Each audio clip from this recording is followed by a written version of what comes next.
Спасибо. Так, добрый день, участники крупной международной научной конференции, посвященной изучению эпосов народов мира. Я хочу уже сейчас сказать, что наша работа началась успешно. Это происходит от того, что в ее работе принимают участие представители многих стран, в том числе большая делегация Китайской Народной Республики. За подарок огромное спасибо. Я думаю, что эти редкие для нас заседания займут подавающее место в нашей научной библиотеке. То же самое я хочу сказать и казахским нашим коллегам, которые тоже преподнесли интересные исследования. Но я подумал о том, что, видимо, нам надо поработать совместно над тем, чтобы китайский эпос был переведен на якутский и на русский язык. То же самое и с казахским эпосом. И, во-вторых, я подумал о том, что мы, видимо, в дальнейшем должны как-то сотрудничать в области изучения наших национальных эпосов. Это великая задача. Задача, которая выявит особенности каждого национального эпоса и послужит формированием, может быть, нового, общего, более приемлемого подхода к изучению мировых эпосов. Во-вторых, я под большим впечатлением нашего колумбийского коллеги и подумал, сидя здесь, Якутия и Колумбия. Смотрите, какие континенты, какое расстояние. И все-таки мы сегодня слушали голос представителя колумбийского народа. Это благодаря чему? Благодаря тому, что существует так называемый феномен эпосов народов мира. Именно благодаря этому вот эти континенты соединяются, континенты разговаривают между собой, переходят к согласию, к общим подходам, не только научным, но и вообще подходам к проблеме сотрудничества народа, проблеме мира и спокойствия на планете. Это, видимо, и одна из самых великих функций всех эпосов народов мира. Поэтому я еще раз благодарю за то, что наш колумбийский коллега, но благодаря нашему эпосу, еще он может приехать сюда и связать наш эпос с эпосами народов Колумбии. Спасибо. Что касается темы моего выступления, то она называется «Якутско-корейский эпос Улан-Удэ в контексте сравнительного изучения». Наш институт создан, как уже было сказано, в 2010 году по решению нашего директора Евгении Александровны Михайловой, которая по проблемам эпоса работала и до сих пор, она об этом уже сказала. И за это мы очень благодарны ей за то, что она создала специализированную структуру, которая будет работать именно по научному изучению всех проблем касающихся якутского эпоса. Одним из таких направлений, которым мы уже приступаем, направлением, к которому мы приступаем, это сравнительное изучение эпосов народов мира. Ну и несколько звучит, скажем так, громко, именно эпосы народов мира, но я считаю, что это первое соображение, которым мы руководствовались, когда приняли такое решение о том, чтобы приступить к изучению, сравнительному изучению эпосов. Но это прежде всего потому, что мы имеем на сегодня новый статус старшего героического эпоса, включенного в 2005 году в список шедевров устного и нематериального наследия человечества, а в 2008 году репрезентативный список нематериального культурного наследия человечества.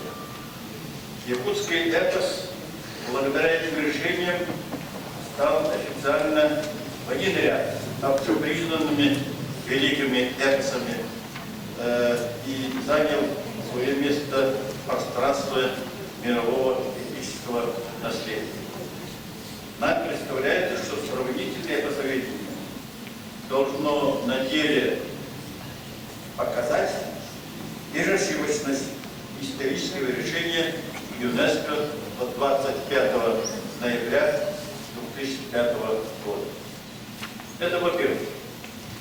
Во-вторых, по мнению экосоветов, он относится к числу самых богатых и развитых образцов эпической поэзии народов мира. Оно возникло в глубокой древности, передаваясь в течение столетий с поколения в поколение и сохранилось до наших дней. Его формирование происходило в условиях сложнейших этических трансформаций и кардинальных изменений природно-климатической среды обитания его носителей.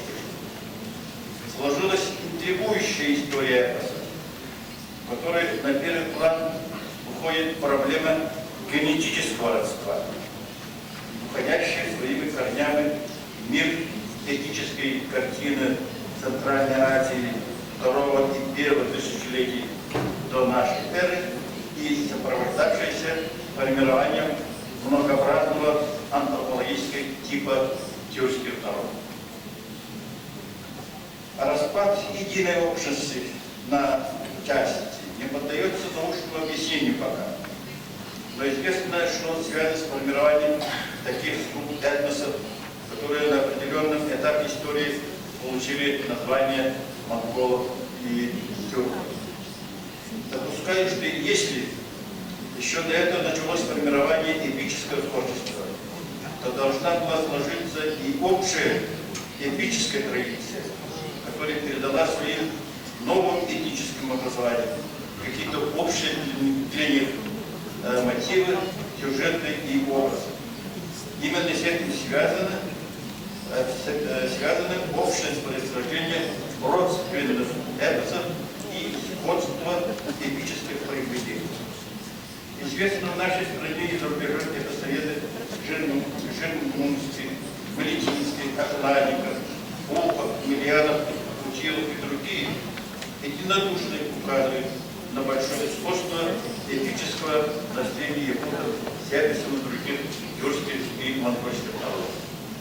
Известно также, что археологи, этнографы, историки и филологи проповедуют южное происхождение предков якутов, связывая их прежде всего с этносом, получившим от китайцев название тюрков.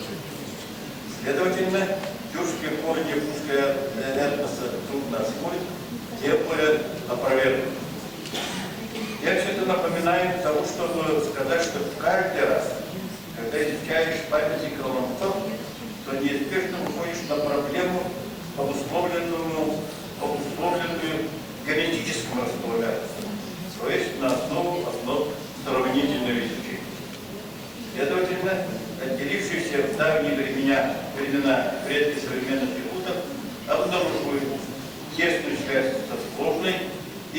всесторонней истории развития тюркской эпической общности, что может быть объективно оценено только на основе сравнительных изучений. Третье. Распавшиеся части единого тюркского мира, особенно в эпоху хуннов, в дальнейшем прошли, как показывает история, сходной стадии общественно-исторического и культурного развития. Все они прошли через миграции, завоевания, поражения и победы, неоднократные военные столкновения с миром земледельческого Китая, Средней Азии, Закавказья и Анатолии, о чем говорится в новейших исследованиях Марентова. Все это закончилось тем, что тюркский мир окончательно переместился в регион Алтая, который принято считать местом, откуда произошли тюркские народы. Это был период истории, когда тюркоязычные этносы подвергались внешним воздействиям, особенно в 6-8 веках нашей эры, когда случилось самое трагическое. Единый тюркский мир, просуществовавший 2 столетия, раскололся на части, и каждая из них выбрала свою дорогу автономного существования. Особенно после распада Восточного Каганата в 745 году, когда клетки современных якутов оказались отодвинутыми на север к горно-таежной полосе Перебайкалья и Верховья Ирек-Елена. Этот раздор судьбы, сопровождавшийся широкими перемещениями, военными столкновениями, особенно в период господства игуров и кыргызов в этом регионе, быстро создающимися и распадающимися военными союзами, горными проявлениями военной демократии, глубоко проник в общественное сознание и стал источником нового взлета эпического повествования, в котором герой очень рано приобрел черты богатыря-воина, а его деятельность — характер боевой героики.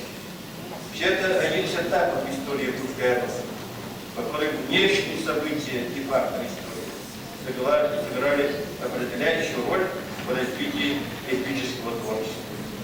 Этот феномен может быть объективно оценен только при применении сравнительного исторического подхода к эпическому наследию. Четвертое. Эпическое наследие каждого тюркского народа и тюркской общности — их национальное достояние. Однако на площадке мирового эпического пространства можно насчитать несколько десятков, а то и сотен уникальных эпических произведений, составляющих в совокупности богатейшее духовное богатство человечества. В то же время оно разнообразно. Каждый национальный или этнический этнос неповторим и индивидуально монументален, удивителен по красоте и силе воздействия на окружающих. Каждый этнос — это великий и цельный памятник народному творчеству.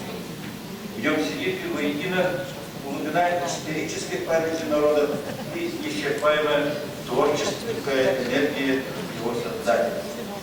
Каждый этнос — это национальная ценность, энциклопедия творческих мудростей и деяний.